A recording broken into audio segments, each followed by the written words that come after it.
Hey, why is your face like that? Kagabi ka pa ha? I'm getting annoyed.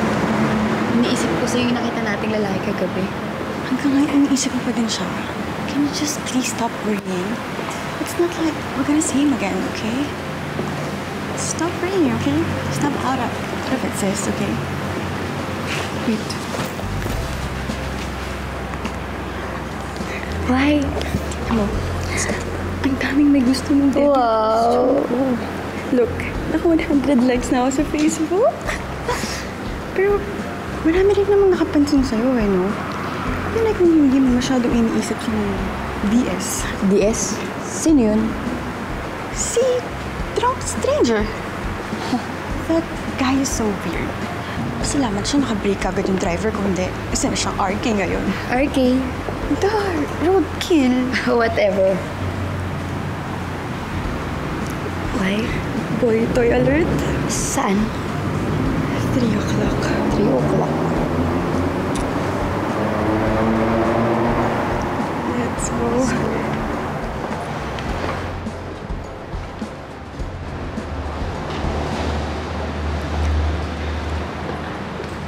Jacob, sino yun? Ha? Ewan ko.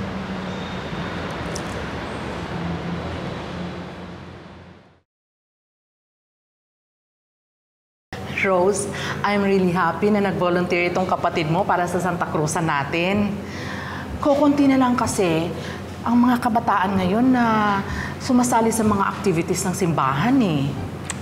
Ay, huwag po kayong mag-alala. In-invite ko na rin po yung mga ibang kaibigan ni Josh para tumulong po. Total summer ngayon. Kesa kung ano pa gawin nila, mas mabuti pong nandito sila sa simbahan. Talaga? Thank you, Joss, ha? Ay, Rose, maiwan ko muna kayo, ha? May sasalubungin pa kasi ako, eh. Ha? Sige lang po. Joss, ha? Dati nag-sorry na ako, di ba? Ba't kailangan may community service pa?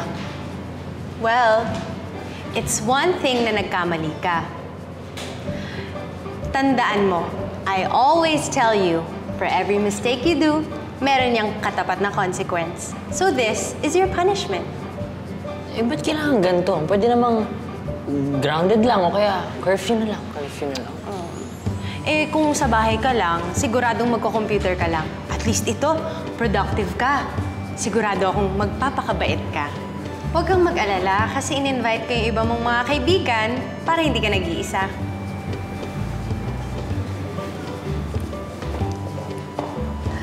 Rose, andito na yung magiging partners ni Joss sa Santa Cruzan. Si Miss Rose. Good afternoon. Good afternoon po. Good afternoon. Ate, partners?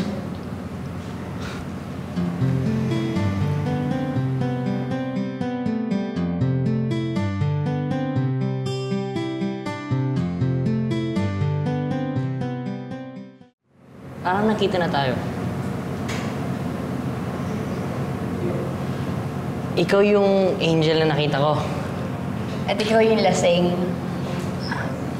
Ako si Josh. I'm Angel. Angel talaga pangalan mo?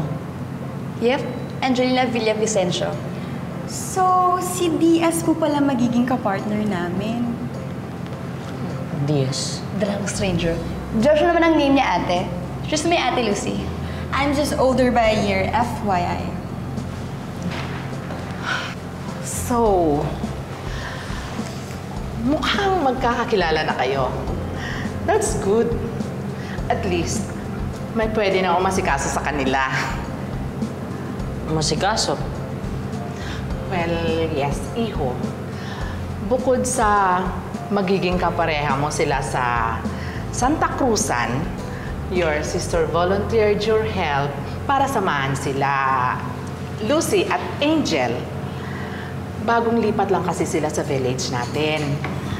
Kakailanganin nila ang taong tutulong sa kanila para ma-familiarize sila sa area natin. Okay lang ba yan sa'yo, Joss? Ay, okay lang po yun sa kanya. I'm sure he will enjoy taking these girls out. Right?